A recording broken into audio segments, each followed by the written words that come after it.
நல்ல பருவம் வந்த பிறகுதான் என்ன செய்வோம்? அறுவடை செய்து அதன் நெல் மணிகளை எடுத்துக்கொண்டு வருவார்.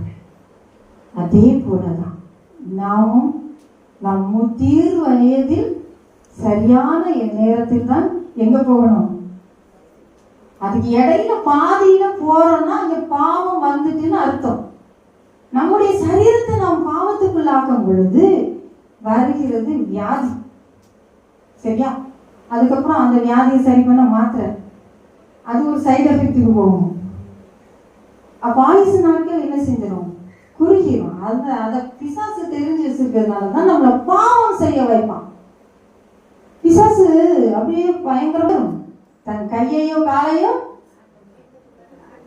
அசைக்க முடியாத